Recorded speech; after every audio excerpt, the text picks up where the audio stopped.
Okay, welcome everyone. How are you all doing? Good morning, good morning.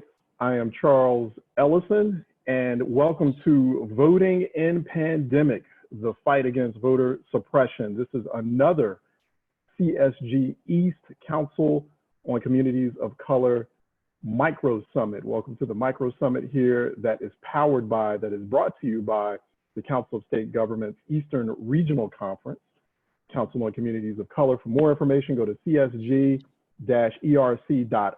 for more information. Also want to thank Debbie-Ann Page. Debbie-Ann Page is Senior Policy Director at the Council of State Governments Eastern Regional Conference, and she's the creator of the Council on Communities of Color. She's made that possible. She's made these micro summits possible as well. I want to welcome everyone who is just now tuning in. We still have some audience members, some listeners, viewers who are just now streaming in, and we are about to get started. We've got this rather esteemed panel that has been pulled together to talk about the subject of voting during pandemic. We have a lot of concerns and a lot of worries about voter suppression during this pandemic. And so we're about to unpack that today and also talk about some of the strategies, some of the solutions to mitigating or eliminating voter suppression during the 2020 election cycle. Let me introduce our panelists today. We have joining us New York State Senator Zelnor Myriad, State Senator Zelnor Myriad, joining us from the Empire State of New York. Also Maxim Thorne, who is Managing Director of the Andrew Goodman Foundation, andrewgoodmanfoundation.org for more information there. Hinal Patel is Director of Democracy and Justice Programs at the New Jersey Institute for Social Justice. I believe that's njisj.org for more information if you'd like to learn more about them. Scott Seaborg is also Pennsylvania State Director, focusing on the battleground of Pennsylvania for an organization called All Voting is Local, votingislocal.org for more there. And Anoa Shanga is the electoral justice reporter for Prism Magazine. Go to ourprism.org for some great insights and content there as well. She's also at The Way with Anoa, always engaged in talking about things that are happening there. So I am not going to answer that door. So we all are in lockdown and in quarantine. So we know how that goes, but appreciate everyone's patience. Appreciate everyone being here today. Let's start with you, Anoa, because you're in Georgia. You're in the state of Georgia. There's been a lot of problems with voter suppression in Georgia. What does that voter suppression landscape look like to you in Georgia? And also as you're looking at the rest of the national landscape as well? I mean, you're looking at a combination of factors. We sit in a state where on the one hand, we have a Secretary of State that has taken advantage of mailing out absentee ballot applications to all eligible voters at the insistence of local advocates. But we also see the use of state funds and resources to create an absentee ballot fraud task force when we know that fraud, whether it's in terms of absentee ballot use or an in-person voter fraud, is very insignificant. And in terms of what we're seeing and trying to scale up absentee ballot use across the state, making sure that local county boards of elections actually have the resource and tools that they need. If the state were going to actually commission a task force, you would think it would be to make sure that the election could actually go off without a hitch. We've had issues with absentee ballots being sent with wrong instructions, the dates, because absentee ballots were printed for our original election of May 19th. We're now on a June 9th election. So there are all these different other issues that instead of focusing on those things, our state Secretary of State has commissioned this task force that consists of predominantly white conservative prosecutors with the focus of actually targeting people for what he has been quoted as calling peculiar ballots, as well as things even as simple as a signature match issue. And so for those who may not be familiar with voting by mail, when you're doing an absentee ballot, you sign your signature, right?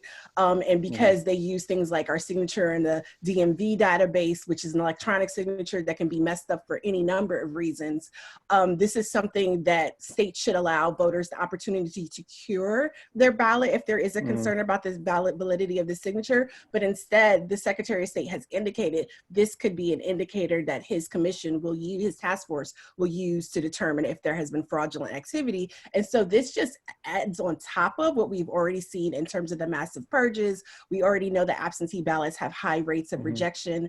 So this just adds an extra level of fear and concern. And voting advocates and lawyers here have actually formed a voter empowerment task force to make sure that in addition to the traditional voter protection activities that are happening, that we actually have a robust network set up in case there are any issues that come up in terms of voter fraud prosecutions, which we've seen in Georgia already under this administration 10 years ago with the Quitman 10+2 we've already had Black voters targeted for absentee ballot use wrongfully in this state, as well as other incidences. And you look at some of the same counties that are now rural Black counties being hard hit by COVID-19 are also some of the same counties that have had hard issues with voter suppression and voter disenfranchisement.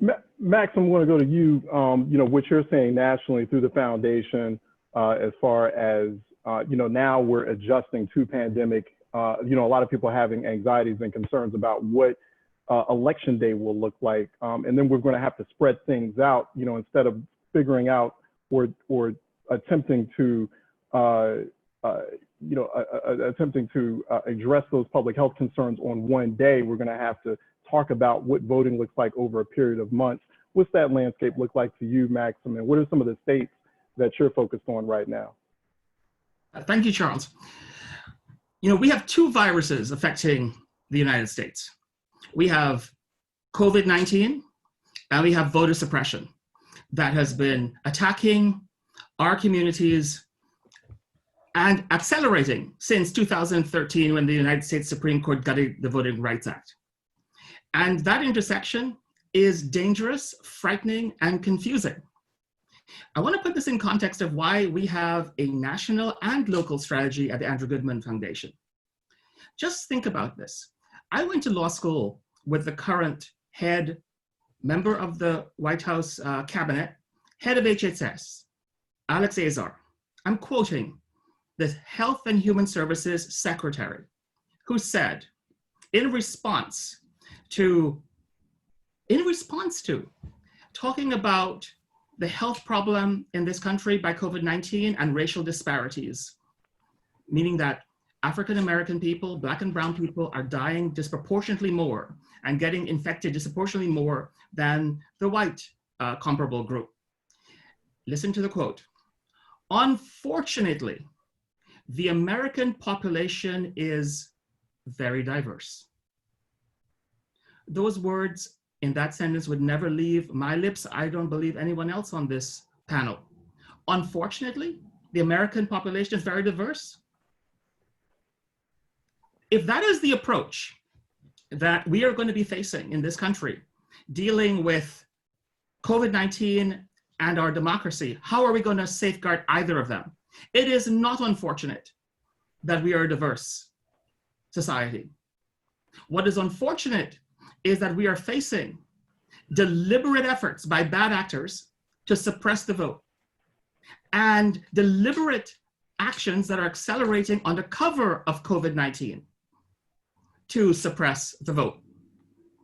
We're focusing on all of the competitive states because we see these states as being petri dishes for experimenting with our lives and our votes.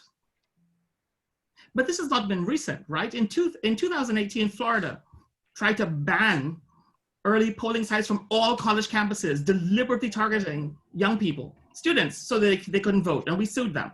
Tennessee tried to criminalize various aspects of voter registration, so that if voter registration forms were submitted that were incomplete or inaccurate, incomplete means you failed to check off the box that you were male or female, for example.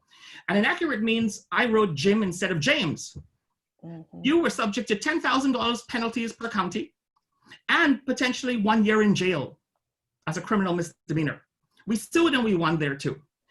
Wisconsin is doing the most onerous voter ID laws. Kentucky passed new voter ID laws in the midst of the pandemic, in which the DMV and other agencies are closed and you can't even comply with them. These are just examples of the kind of widespread movement in this country to suppress the votes, but also to make it dangerous, impossible, and confusing so that we can't vote. And Wisconsin again, the US Supreme Court, that's the conservative majority, and the Wisconsin Supreme Court, the conservative majority, allowed, in fact compelled, if you wanted to vote, to do it in person in a pandemic. We already know 52 people, at least, contracted COVID-19 by voting or being a poll worker in Wisconsin. So we are taking a broad approach, but also a very specific approach, because we see a deliberate effect targeting African Americans, the Latinx community, Native peoples, low-income people, and students in particular states. But it's all over this country.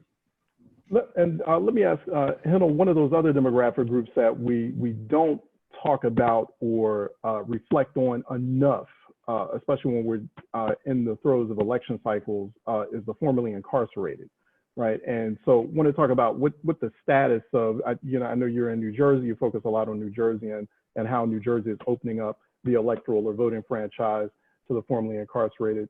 But what sorts of trends are you seeing in your state and also elsewhere that are concerning you, that are disturbing you about how how the voting franchise, how the voting process might be locking out or may be locked out to those who are coming out of jail? Hi, everyone. Thank you for having me here. I'm so, it's an honor. And to that question, this is the type of thing that doesn't get tons of attention right now with everything happening with COVID, but it's an important issue and one we're really concerned about. So nationally, to put into perspective, we've been seeing the last few years, especially, this growing movement to re-enfranchise people, to restore the rights to vote to people with criminal convictions. And that, depending on the state, looks a little different, but it's all been moving, generally speaking, in one direction after a long time of, denying people the right to vote and limiting that. We've been turning the tide essentially in the last decade, slowly but surely, and now we have this, which means that from what we're seeing in different places, and when I talk to different advocates in different states, one of the issues is that it's kind of slowed down a lot of the movements on restoring the efforts to restore voting rights. So for example, even in New Jersey, we won we had a big win in December. Our campaign, the 1844 No More campaign, was created to restore voting rights to everyone with a criminal conviction. Great, and it was a lot of work, but in December, everyone on parole and probation were restored the right to vote. A law was signed. That went into effect in March. We are also continuing the campaign to restore voting rights to people who are currently incarcerated, and we had plans on how we would do that and start building up the education component of it, the advocacy component of it, and that's essentially had to be halted. And that's the case for any movement around in any other states as well, for normal types of advocacy like that. And then we get to the challenges, as you alluded to formerly incarcerated people, to people on probation who now have the right to vote. They have that here in New Jersey. There's other states who recently allowed people who restore voting rights, Louisiana, Florida, a number of other ones. And how do you deal with that now? And it's a huge challenge. So as I mentioned, our law went into effect March 17th. I don't know how many of you have been following. New Jersey's been hit pretty bad with COVID, and we've had our shelter-in-place orders were early. We started shutting things down early. So all of that coincided with at the exact same time as people's rights were being restored. So we had planned out in the months leading up to this with partners voter registration drives up and down the state, geared towards restoring people's right to vote. Efforts with the parole board, probation services, the DOC, all of that had to be halted. So now we have a situation here where we're trying to get the message out that hey, you have the right to vote back. But we're also here facing other challenges. these are not, it's funny because some of my esteemed colleagues are mentioning things happening in the battlegrounds and voter suppression in a more malignant way, in a more malicious way, in terms of intentional suppression. We're not a battleground state, so we don't hit the same types of issues, but in some ways, which is a good thing, and then in the bad sense of it, you don't get as much attention. So we have a lot of voter problems, a lot of issues with it, which can suppress the vote. It does. It leads to a lot of voter turnout issues, but you don't get as much attention. It gives us opportunities. So right now in New Jersey, there is very few ways to register to vote. We don't have online voter registration set up. That's not, a law was signed, which we advocated for. It's great. It's signed in January. They're not going to have the system set up until mid-July. So right now, the only way to register to vote in the state of New Jersey is to get a voter registration form and put it in the mail. I, myself included, like lots of people don't have working printers. So how do you get a voter registration form when you can't get it? And speaking of those states that are on battlegrounds, and that's a very good point, Henel. I want to go to State Senator Myriad, because you're in New York. Typically, when we think of voter suppression, we focus on the southern states, right? Because of the legacy of Jim Crow, of segregation, of rampant history of voter suppression. But it happens in the northern states too, or in states like New York.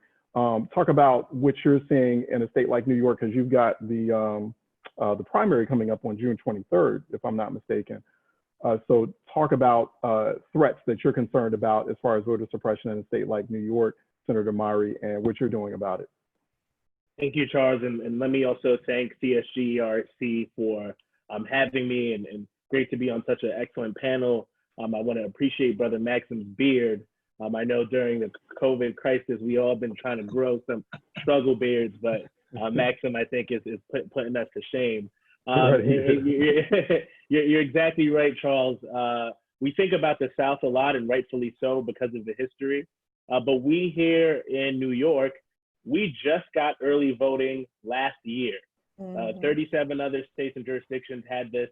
We just got it last year. It was a bill I sponsored, the first bill that we passed with a newly Democratic-controlled state Senate.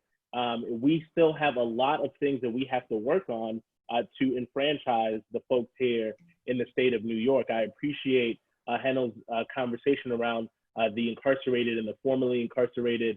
We still, the governor issued an executive order to allow the formerly incarcerated to apply for enfranchisement. We want to make that automatic. A number of my colleagues have sponsored a bill to do that. And we have also sponsored some bills to give people the franchise while they're incarcerated as well. We know that the removal of the franchise for those with records is steeped in Jim Crow North history.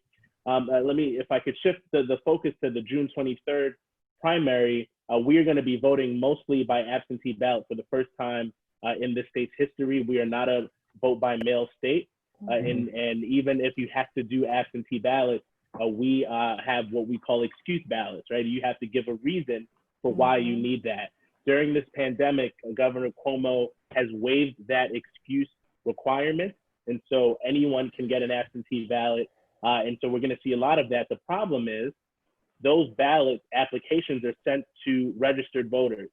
And we know that the history here, that the Board of Elections record keeping is not always up to par.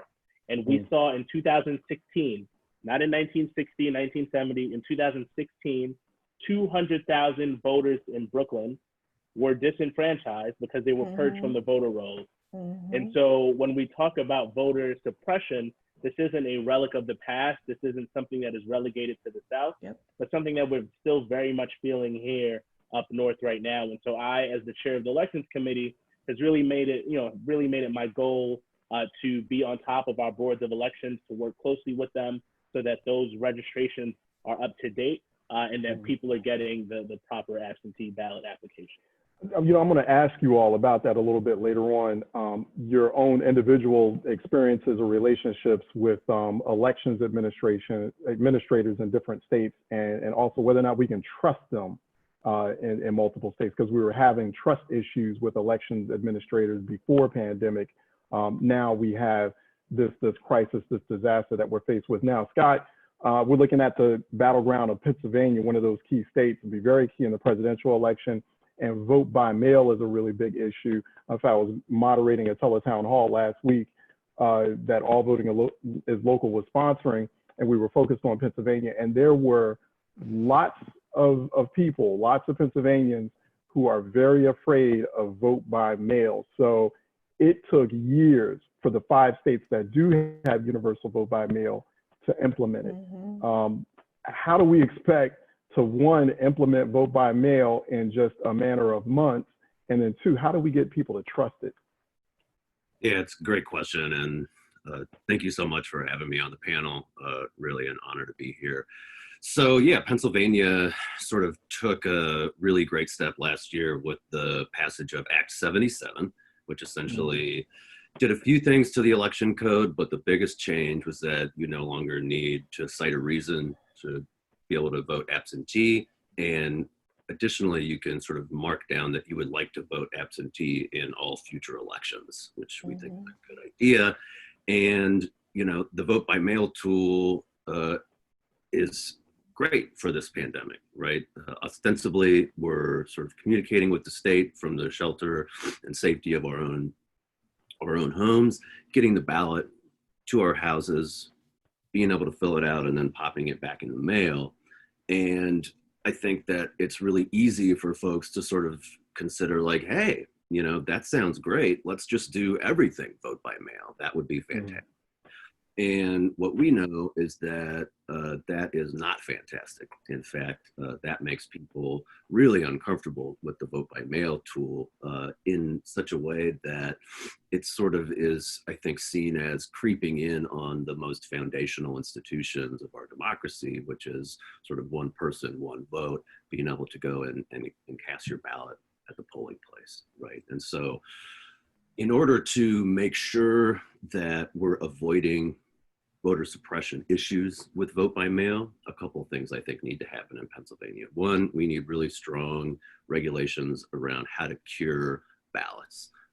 Just as Noah was saying, you know, we've got this new law here. We've got, you know, over 1 million people requesting vote by mail ballots in Pennsylvania right now. And there was only 60,000 of those requests in the 2016 primary, right? So we need really strong rules in place, but we also need to let folks know that as we're expanding the security and accessibility of the vote by mail tool, we're also reinforcing this idea that if you want to go and cast a ballot at your polling place, that's a really important thing for you to be able to do, right? You know, I think that it's a difficult sort of equation to be able to talk with a city like Philadelphia, where the pandemic is affecting budgets, it's affecting, you know, the economy and small businesses, and there has been a polling place reduction here in Philadelphia, and there's something like 200 polling places now, down from over 800.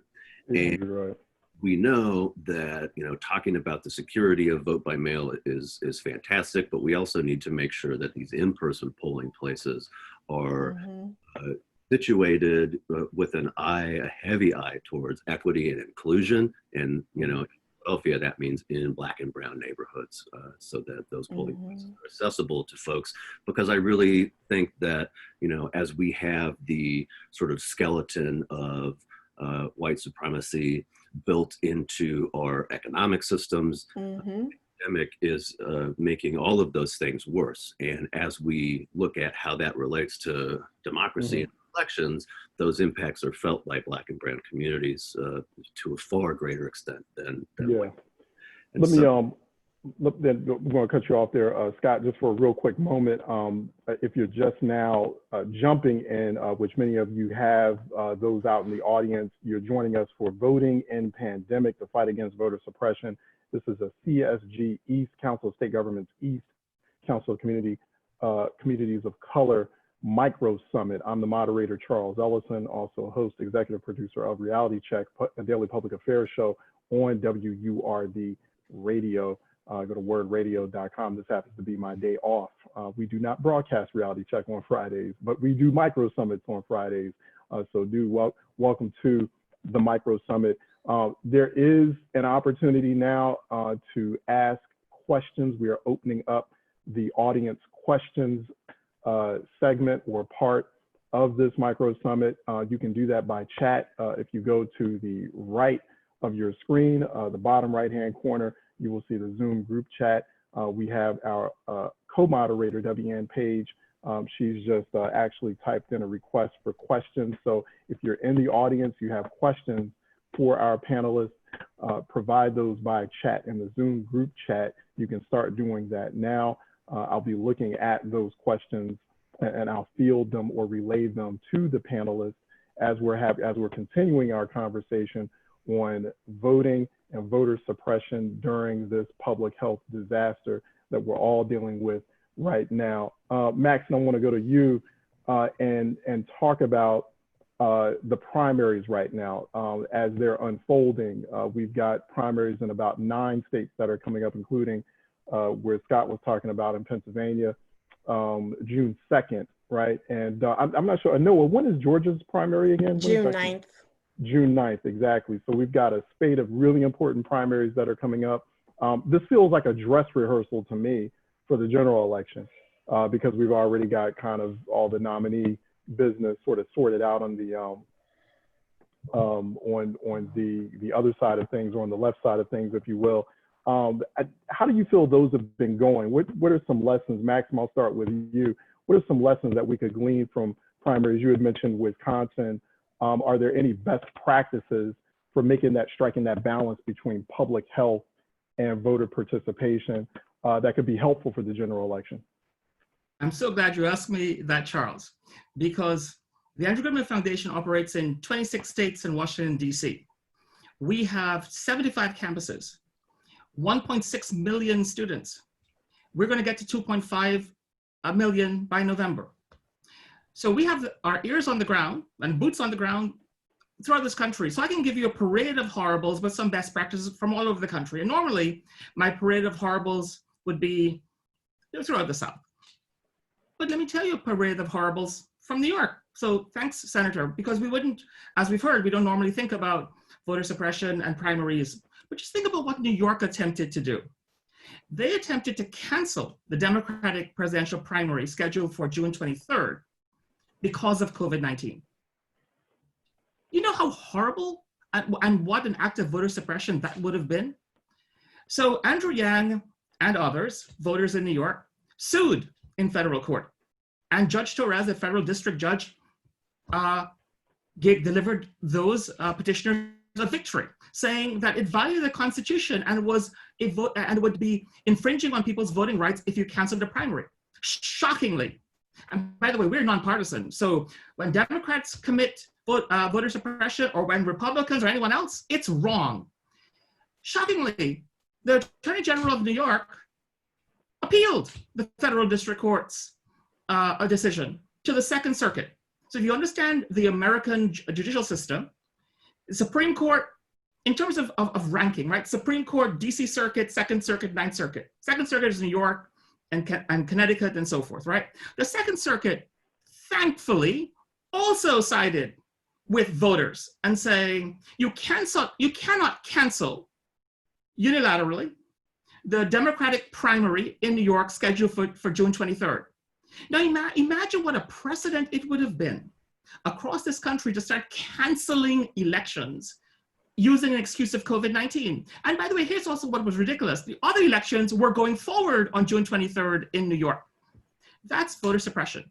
Thankfully, the state of New York decided not to appeal to the US Supreme Court. Now, can you imagine? That's the US Supreme Court in which a conservative majority mandated an in-person election in a pandemic in Wisconsin on April 7th. I can't believe New York was going down that path.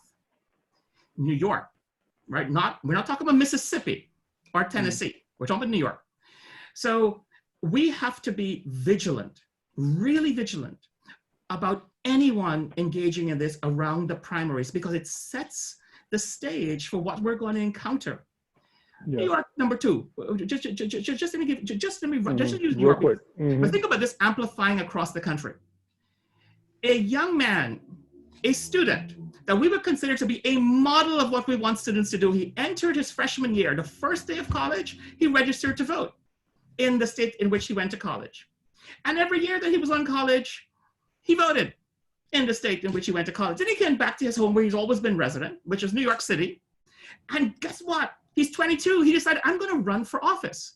I'm going to challenge the incumbent. So they're both Democrats, by the way. And I want to be able to vote. And guess what his opponent said? He's committing voter fraud because he voted on his college campus. He sued. Again, this young man won. He won in the trial court. And then his opponent appealed. And thankfully, the opponent lost. And this young man, again, is now going to be on the ballot. So we have to be vigilant. We have to be vigilant about this. And so, one, we have to make sure that things continue. They can be rescheduled. They have to be noticed. Two, we have to make sure that there are multiple options so that people can vote and vote safely, including vote by mail, multiple in-person voting sites. You cannot have, like in Milwaukee, where 81% of the deaths are African-American and Latinx people, when they're less than 40% of the population. Actually, in Wisconsin, blacks are 6% of the population. In Milwaukee, less than 30%. And Max, real quick, I'm gonna, and speaking on that point, speaking on that point too, I just wanna make sure everyone kind of gets a word in. I know I wanna go to you as far as when we talk about high rates of, especially Black residents who have been impacted by COVID-19. And now you're dealing with, you got an upcoming June 9th primary, and then Georgia being a battleground state. And then you're gonna have to, you've also got the issue from 2018 of voter purges. And so, how are you making sure that people are, one, they're safe, they're also confident, but also that they're eligible to vote because of the legacy, the very recent legacy of voter purging in Georgia? Well, from the groups that I have interviewed and worked with in the past, like the New Georgia Project, Fair Fight Action, and like I mentioned, actually Scott's counterpart, Aklima here with All Voting is Local in Georgia. There are amazing Asian Americans Advancing Justice. I mean, there's an amazing cadre of civil rights and voting rights organizations that are simultaneously making sure people are still getting registered to vote. There was just an article in the Atlanta Journal-Constitution about how voters were still able to get voter registration moving forward despite this pandemic moment. We thankfully do have online registration here in Georgia. However, we do know that it requires advocacy on the back end. Just looking at some of the questions in the chat about how do we make sure that the Secretary of State and local boards of elections are doing what they're supposed to be doing. I mean, having coalition partners, having folks who are checking in with the local boards of elections to make sure that now that we're scaling up absentee ballot use, that absentee ballots are actually being processed. Here in Georgia, in some of our 159 counties, you have the option of faxing in or scanning and emailing in your absentee ballot application. However, I live in Fulton County, which is primarily covers almost all of Atlanta. They've had a severe backlog and they have 2 different email addresses actually for sending in absentee ballot applications. And I myself, doing the work I do, had to follow up at least twice to make sure that my ballot application was actually processed. And I instructed my daughter to make sure she did the same. I don't want to be accused of voter fraud for doing on behalf of my 18-year-old who's voting for the first time. No. So, I mean, when we're looking at the combination of these things happening, so you have folks like the New Georgia Project, you have folks like Black Voters Matter, like they're also helping to do some of the mutual aid work that is happening as well, because we do have severely impacted families. We do have frontline workers who may not have had proper PPE and other things going on in the middle of also trying to get folks out and registered and engaged to vote as well, right? And now we have this new process that we need you to now send in this form that came in to make sure that you get your absentee ballot so that you do not have to wait in line. Similar to Philadelphia and probably other places across the country, we have seen a significant reduction in early voting locations as well. Polling sites, we dropped down to only 5 polling locations in all of Fulton County. And I'm someone who's immunocompromised. So I'm definitely not going out to one of these 5 locations across a county area that stretches approximately 70 miles. So we're seeing, a lot that's happening now. And so it's a multitude of things, but you have to have that built-in kind of triaging of making sure that people are checking in with the local county boards of elections. I think all county, I don't know if it's all of them are doing this, but I know All Voting is Local here in Georgia actually has a counter where it's tracking the number of absentee ballot requests that have been coming in. counted and what percentage that is in relation to the overall voting population. Having good, clean data, the best data you can get available, I know that can be tough, right? But having good data also helps inform some of our decision making. Like, do we know that we tend to have certain turnout rates in particular counties? Are there certain things that are hindering? I mean, obviously in places like Albany, which is down in Daughtry County, and I think it's I can't remember the other county, but like these are also places that are heavily hit right now with COVID-19. So some of our frontline folks who are usually doing this type of voter engagement work are also people who are either severely impacted because of their health, or they're now helping family members and just managing grief. It's a lot happening right now. So as much collective organizing and engagement can happen, the better support that people have. And we have folks from like other organizations like Planned Parenthood that are now stepping up to do more of this voter engagement work as well, even if that might have not have been traditionally a part of their regular work because capacity issues amongst multiple partners. I'm going to head to some of the audience questions. This is a really good question from Brianna Sia. I think I'm pronouncing her last name correctly, from Generation Vote in New York. How do we ensure that young people and first-time voters who are not familiar with vote by mail, there are a lot of folks out there like that, even older voters too, and more broadly, the mailing process, are not disenfranchised in the upcoming elections? I'm particularly concerned, this is what Brianna is saying or typing, I'm particularly concerned about the rejection of absentee ballots, especially since young people's ballots are more likely to be rejected due to mismatched signatures. That's it. So anyone can jump in on this question. I'm going to start fielding questions from the Zoom group chat. We've got a few of them. Anyone can jump in on that. So Hanal no, please go first, and I'll jump in right after you. I wanted to mention one of the issues, and I think it was addressed by a couple of my fellow panelists, is the ballot curing solution, and that one works across the board for all demographics. We need that in place. We need a place in a number of states, including New Jersey. We don't have one. We actually, the Institute with a couple of our partners actually sued this week, brought litigation this week in federal court again, on behalf of the League of Women Voters and the NAACP state conference to have a system, to require New Jersey to create a system where they give notice and an opportunity cure to everyone for signature match issues. And we're hoping, we're doing this now. And we work with the state a lot. We're an advocacy org. We work on policy. We like getting things done that way. But the reason why we brought litigation is we're really hoping we can have a system in place for the primary election, and definitely in place for the general election, instead of slowdowns that you get often in policy. And in different states, that's one of the best solutions, not necessarily litigation, but whatever, either regulation or statute, to have a ballot curing process in place so that signature match issues, people can are notified and have an opportunity to cure as soon as possible. Anyone else want to jump in on that question? Yeah, if I may. Go ahead, Senator. Yeah, so we have, I just introduced this week a number of bills on ballot curing and being able to get notice if your ballot is challenged. I have a bill that would not disqualify the ballot for technical flaws. And so if there are stray marks or the signature doesn't exactly match, if the intent of the voter is clear, there's going to be a presumption that that ballot be counted. We are also changing some of the deadline requirements. And so as the New York State law stands now, your absentee ballot has to be received by the Board of Elections the day before the election. My bill would change it to the day of. And even in the event that it arrived late, we're trying to make sure that it's not disqualified if it was sent out properly. And so these seem very minor and they seem innocuous, but they are tools of suppression, and they have been used in the past. I mean, we just had a Queens district attorney race in Queens in New York, where it came down to 55 votes, and those votes were only counted after the initial election night because it was so close. The absentee ballots determined the race. And so we saw a number of ballots that were discarded because they didn't meet these qualifications, even if the voter's intent was clear. And so as it pertains to young people who will be utilizing this tool for the first time, we want to make it as easy for them as possible. Another piece that we should consider for our young folks is online voter registration.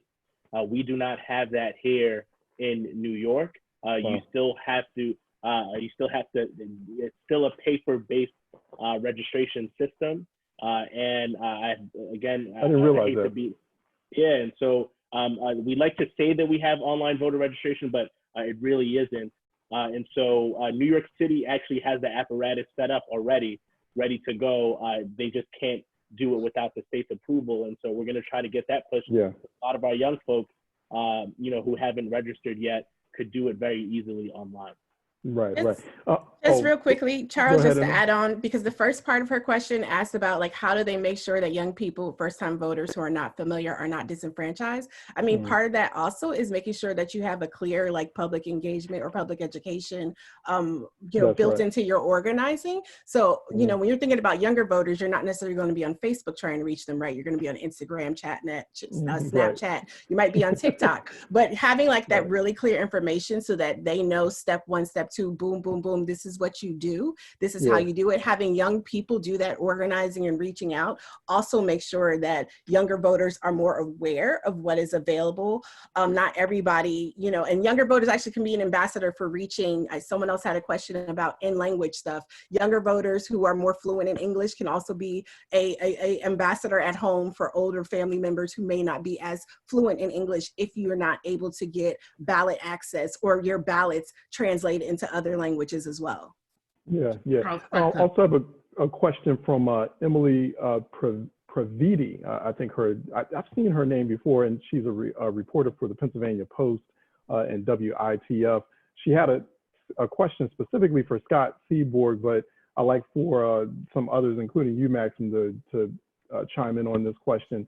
Has All Voting is Local or another organization done any analysis of new consolidated polling locations to determine whether they are in fact accessible and otherwise meet the criteria that you described? And I know that challenge, that issue of consolidated polling locations, of limited polling locations, is not just unique to Pennsylvania now, it's in multiple states, obviously. So Scott, start off with Pennsylvania, and then Maximum, you can step in on that conversation as well.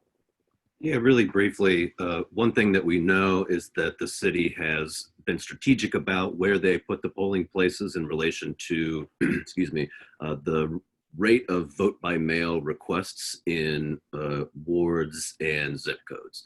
And so our assumption is that these polling places will be focused more heavily in places where the community has not adopted vote by mail. And we need a little bit more time to be able to truly do that analysis.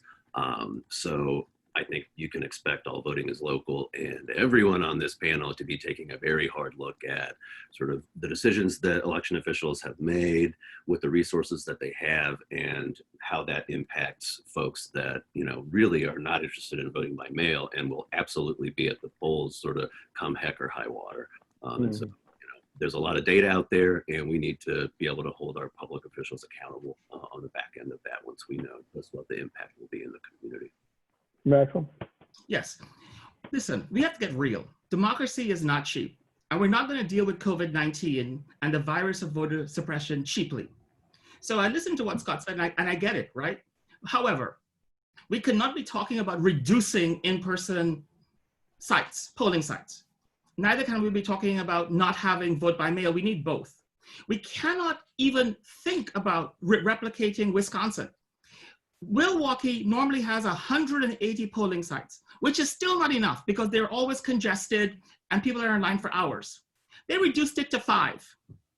There is no way we can be talking about, even if people have applied to vote by mail, reducing the number of polling sites. We should be exponentially increasing the number of pollers to ensure that people are not waiting in line and for hours, potentially contracting COVID-19. And in particular, we now do have data from a Demos study that shows 2 things that should disturb us because it shows it's not a panacea vote by mail for all the reasons that were brought up earlier.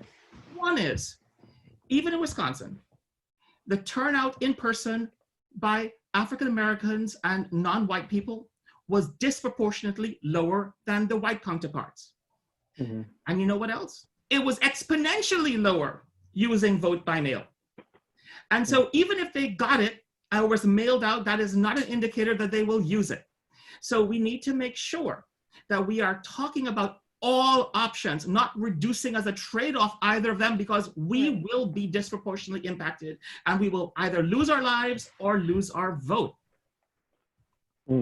Also have a question from Peter Groff. Peter Groff is actually the former president of the Colorado State Senate. He was actually the first Black president of the Colorado State Senate at a time when President Barack Obama became the nominee, the Democratic nominee in 2008. He asked a good question here, and obviously he's been a part of this experiment where the implementation of universal vote by mail in Colorado. Colorado and Oregon have taken years to develop really robust all mail-in ballot election processes, and Peter would know. Is there a concern that states won't be able to stand up to a strong process that protects all voters by November? It's a very good question. Peter would know. He was a part of that implementation process. It took them many years. It took many years for Washington, Colorado, Utah, Hawaii, and elsewhere to implement that mail by vote function. Go ahead and jump in. Henel, you have some thoughts with respect to that? I do. And to touch on that, plus what Maxim was saying, it's been important to make sure, especially in the states that don't have universal vote by mail, that we don't have a drastic 180 where we just go to a vote by mail, that we actually need to ensure that there's in-person polling places with while we expand and encourage vote by mail, because it's important that people do have that option, or vote by mail or absentee voting in New Jersey. So the governor postponed the election to July, our primary, and then until we made comprehensive recommendations to try to ensure expanding and encouraging vote by mail, but also maintaining in-person polling places that follow CDC guidelines, and so that no one is disenfranchised, because there is that issue that there are groups that cannot or will not vote by mail. And that's just a reality. There are groups that will be disenfranchised, and a lot of it has to do with inability to vote by mail. But another aspect is just for historical suppression issues, a lack of trust when you can't go into a system and actually know that your vote is being counted. And that is a major factor for communities of color. So our recommendation was to do both.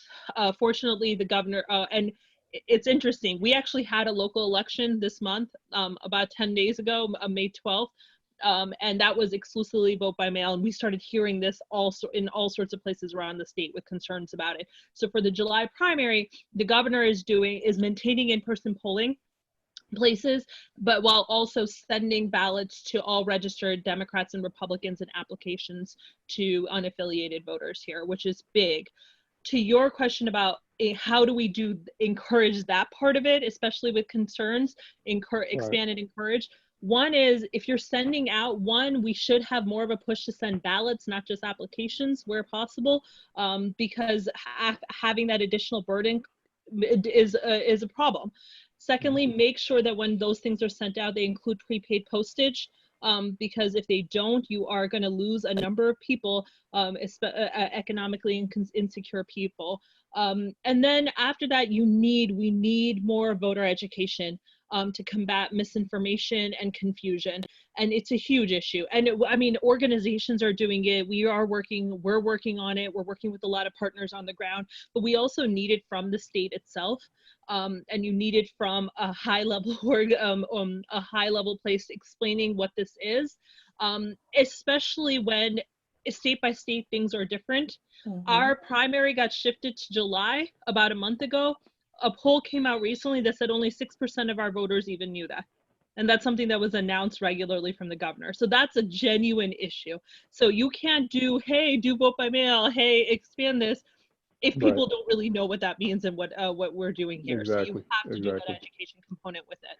We have former Vermont state legislator Kaya Morris. She has a good question here about, and I had talked about this earlier, because I wonder about elections officials or secretaries of state in various states, whether or not they can be trusted, to implement vote by mail or to implement security measures against voter suppression. Considering that we've had issues with a number of secretaries of states in states like Georgia and NOAA, for example, this is one example that stands out, before pandemic happened. And she's wondering, we know we can't leave it to the Secretary of State to do any of these things effectively. She's also asking if you all are partnering with frontline organizations to maximize voter education. Handel, you just talked about that, and ballot chasing. Noah, all of you have been referring to that. Are you all pressing for mini grants from the stimulus funding or private philanthropic funding sources for support of this outreach work? The outreach work or component is going to be very key. I'm actually going to, real quick, before you all kind of jump in on that question, we have several minutes to go before the official end of this micro summit. However, I want to do a little bit of moderator's prerogative and see if we can add another maybe 10, maybe 15 minutes onto this so we can make sure we get all these questions in. How is everyone doing for time? Okay, excellent. So I just want to make sure. We pride ourselves on being very punctual with our CSG East Micro Summits and keeping them tight to that hour time frame. But I'm just going to take another, I think this is a really good discussion. It's an important discussion. A lot of people seem to be very tuned in and very attentive. So I just want to make sure as many questions as possible are asked. One, and two, we're also talking about solutions as well, or ways to fight against this. So anyone want to jump in on that? Scott, as far as that, that Secretary of State piece being, having to rely not just on secretaries of state too, right? But elections officials on also the municipal level and the more granular county, other local levels as well. Yeah, absolutely. Real quick on the frontline organizing and outreach, we're resourcing a project called Vote Squad in a Box, and we're creating boxes with PPE gear, vote by mail and election day posters, and deploying folks with a whiteboard so folks can put their name down, sanitize it, and getting selfies out there of, hey, what do you think about this voting experience? How are you feeling about voting right now? What does vote by mail sort of mean to you and your community? And so in terms of that ground level, we're really looking at that sort of relational piece and working to stand up local businesses as partners.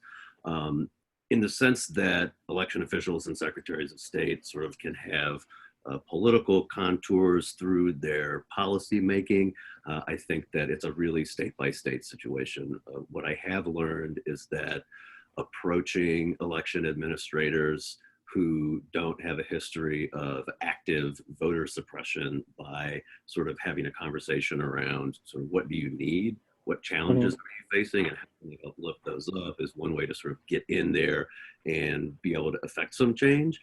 Even in states with vociferously anti-voter secretaries of state, I'm talking about like people like Chris Kobach, the election administrators in a place like Kansas really want to see elections actually happen. So I think that for the most part, where there is sort of that intentional anti-voter policy, it's really coming from the top in a political place, to a certain extent. Not to say that there aren't actual, real problems out there, but I think that's sort of one way is to kind of undercut that anti-voter political current by organizing sort of locally. Anyone else wanted to maximize? I think you had some thoughts with respect to that. Yeah, so our students across the country are working with Secretary of States and local board of elections. And what Scott said is true for the most part. The civil servants are trying to do a great job. But we have a patchwork quilt of horribles, right? Or goodness happening. So just think of this example.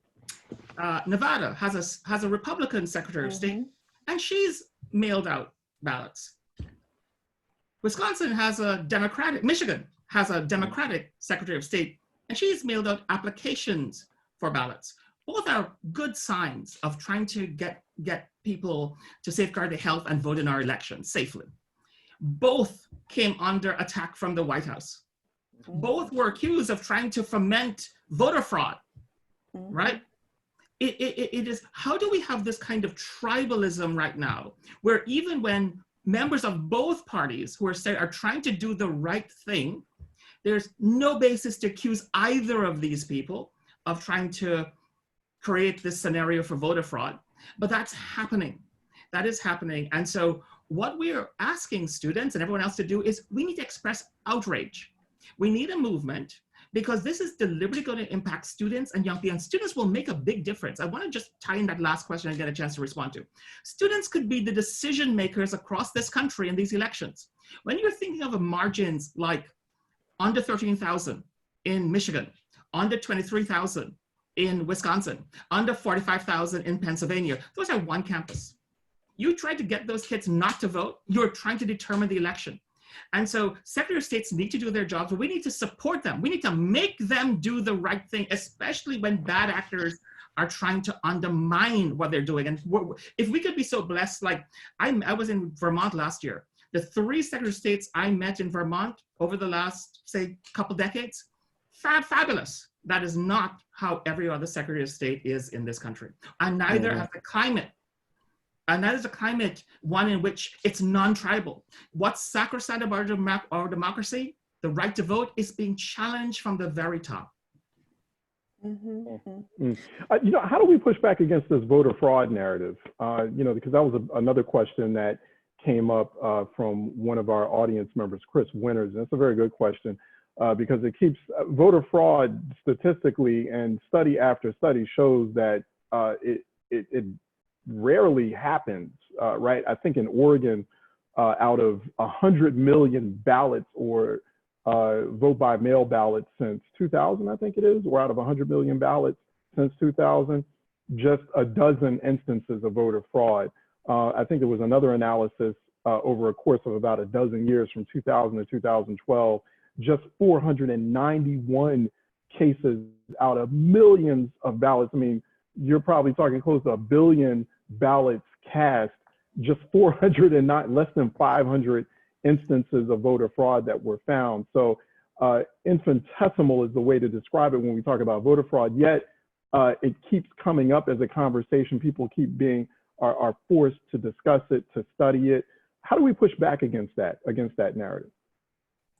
Just to jump in real quick, I mean, like we've already said in the chat, I mean, debunking it, right? There are several really great, concise guides. Demos has a guide, Brennan Center, there are several great articles that already point for point just narrow it down, but also media folks really do have a responsibility when they're reporting. So if you do have elected officials or the president or, the head of the RNC making these claims, not to just report it as if it's fact or it's substantial. We saw this actually happen right after the Kentucky governor's race, where the outgoing Kentucky governor alleged that voter fraud was the reason why he didn't win. And people just took it as fact, even though he did, or that he had a credible argument that he was making, even though he offered no actual evidence and proof. And ultimately, it was just nonsense to drag things out. So this whole both sides approach to the media to be balanced between the two parties, it really needs to stop, because calling out the false narrative and the weaponization of voter fraud is not a partisan effort. It is really a bipartisan or cross-partisan or non-partisan, whatever the verbiage you're going to use, endeavor. We actually see multiple different groups doing this very well now, but also like Maxim just mentioned, we had the Nevada Secretary of State and the Michigan Secretary of State just attacked by the president, and you have the president of the United States running fake ads on Facebook. So there's an element of social media advocacy for those who have been dealing with social media and the ability of elected officials to lie on Facebook, in particular in their ads. Like having these false claims of voter fraud, of stealing elections going on, it does enhance this fear. But that has to be worked into the organizing and the engagement that's happening. And also, like, folks who are in media, folks who are digital organizers, people who are just avid social sharers have to be more responsible in really debunking this. The last thing I will say is that yet to be very clear about what the allegations are being made. Because when you look at groups like True the Vote, who are bringing some of these lawsuits, conservative organizations bringing some of these lawsuits across the country, they're saying things like, oh, there were all these ballots that were sent that were never delivered, or they were unreturned. That's fraud. No, that's an issue in terms of like database management, right? And addresses. There's no evidence. They're making these huge logic leaps, and that actually has to be called out. The Heritage Foundation has a database that is often cited to, but that's also like several different types of incidences going back to the late 90s, and it's still only a couple of hundred there, right? So we really have to parse it out and not do this "we need to be balanced" nonsense, because that's actually not being balanced. It's giving legs and life to something that actually isn't true. Right. It hasn't really proven by the data as well. Scott, I want you to jump in on that, because in Philadelphia, where WURD is, my hometown, there seems to be an issue with that because, just when we start having that conversation, or we establish that conversation that voter fraud is not a thing, then you have this isolated incident of someone in Philadelphia like committing what seems to be voter fraud. I think we just had a recent case of a South Philly election judge who was stuffing ballots, but it was an isolated case. So that's actually election fraud, but that's election fraud, right? Exactly. That's actually not voter fraud, but that's another exactly. story. So that and then you have those inconsistencies and misunderstandings, but it's already feeding that narrative and that media industrial complex news cycle that says, oh, this is a big problem, when it's really not. But go ahead, Scott. So really quickly, I want to give everybody a tool they can sort of take with them from this call and deploy in your life. I worked for an organization that spent millions of dollars on polling, understanding how different demographic groups relate to voting. And across the board, if you are working to have a conversation that makes somebody feel better about sort of the prospect of voter fraud in a vote by mail system, the approach of saying there is no voter fraud, don't worry about it, actually reinforces the frame that there's more voter fraud, and they think about it more, despite the fact that it's absolutely blatantly true, right? And so instead of that, the method that's recommended is to say, I understand where you're coming from. A lot of people are concerned about voter fraud. And what I want to talk about is actually how vote by mail has been expanded and strengthened, and also how we're keeping you safe in in-person polling places. You can go to the Movement Advancement Project Voter Guide on the internet to find that.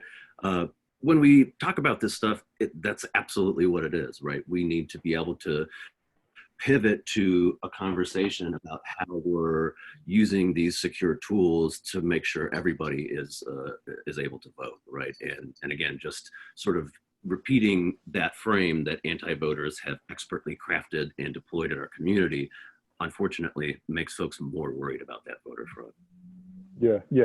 Senator, especially in the function of being a lawmaker, a legislator, and you've been describing this too throughout this conversation about specific policy proposals that you're putting on the table to address, to push back against voter suppression. But I'm real curious, as I'm sure everyone on the panel and the audience is, about the conversations, the direct conversations that you and your colleagues are having with the Secretary of State about the upcoming, not just the primary, but the upcoming general election, about being prepared for it. Also, where we talk about and we focus on a lot on vote by mail, but it's going to be, sort of a multifaceted election, a hybrid approach of both, vote by mail and also on site. And what about the resources for that?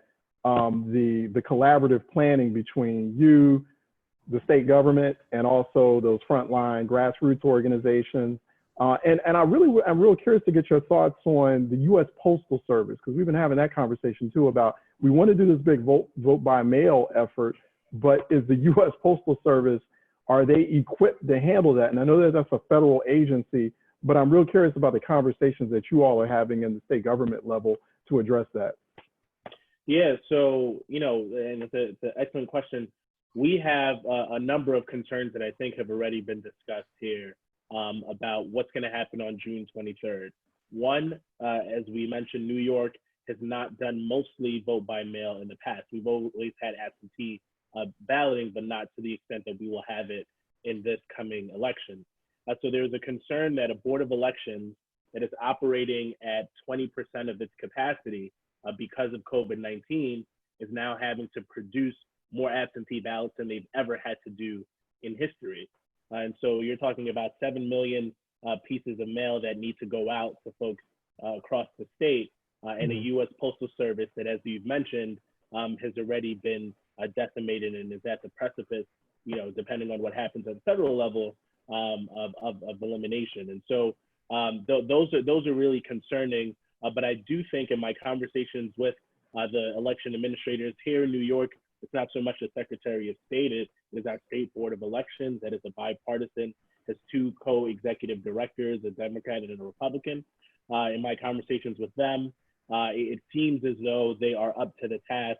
I know, for instance, my mom got her absentee ballot application yesterday. And so, we're hoping that these things are going to move quickly. But we also have a constitutional hurdle. We cannot just send out ballots, right? We don't have no excuse balloting yet. And so the legislature took the first step last year in passing a resolution to amend the Constitution. We have to pass another one next year in a new legislature to then put it to the voters in November, so they can say, all right, in the future, everyone can get a ballot. You don't have to get that application and then the ballot in order to move things. And so I am cautiously optimistic. I don't want to discourage folks from the process. There are concerns. I will say that it is not without the partisan lens that we see. For instance, our Republican commissioners, election commissioners, interpreted the governor's executive order to mean that your application only applied to the primary and not the general election. And so instead of sending one absentee application that applied for June 23rd and November 3rd, which unfortunately is my birthday as well, but November 3rd, it's gonna have, hopefully I have a good birthday depending on the result of the election. And so instead of applying to both, it only applied to the primary because they felt that would give the Democrats an unfair advantage in the general election. And so there's been some infighting on that. And the governor just last week clarified that the applications will apply for both the June and the general election in November. And so we're still seeing some of those partisan divides, but I think it's really incumbent on us, the leaders in the community, to communicate to folks what the process is. We also had other questions about the relationships with Secretary of State, relying on elections officials, et cetera, younger voters. As also that discussion was going on, Debbie Ann Page was kind enough to link to in the Zoom group chat. People will find direct information to analysis from Demos, which is a think tank that I believe is based in New York, and also the Brennan Center Institute for Justice. They also did an analysis. They've done a number of analyses on the issue of voter fraud, or as Scott said, voting concerns. So we also have to reframe the conversation and reframe the narrative as well. I'm going to go ahead and end it right here. I know there's a lot more to discuss, a lot more questions I have, but I want to make sure we're keeping to the time and be respectful of everyone's Friday heading into afternoon. So, as we're at the end of another tough week in lockdown, but people are starting to reopen a bit. Really appreciate everyone's time here this Friday morning as we discuss voting and pandemic, the fight against voter suppression. Very enlightening discussion. A lot of insights here. Also some food for thought on my end, and I'm sure for a lot of folks who were tuning in the audience. Appreciate people with their comments and also their questions in the Zoom group chat.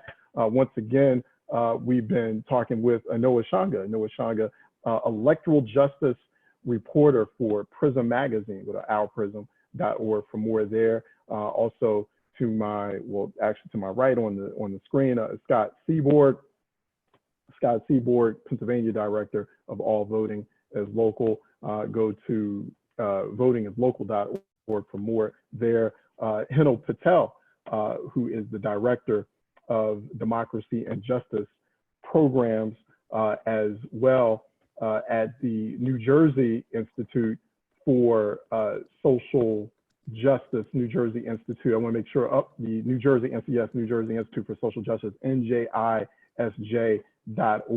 for more there. Also, Maxim Thorne, Managing Director of the Andrew Goodman Foundation, andrewgoodmanfoundation.org, and New York State Senator Zelnor Myriad, joining us from the great Empire State of New York, and really appreciate too. He's also a member of CSG East Council on Communities of Color, and it's focused on these voting rights issues. Has been doing some fantastic work with us, so definitely looking forward to some offline conversations with you, Senator, because we take these conversations, these micro summits, and we attempt to translate them into policy. That's the purpose. We try to make these actionable conversations. So really appreciate it. So panel, you're not just talking, you're doing some good work here, because we actually try to transfer these into some real good and essential work, particularly in this time of pandemic. So we really appreciate your time this Friday morning. We're heading into the afternoon. Debbie-Ann Page, I want to thank her once again, Council of State Governments Eastern Regional Conference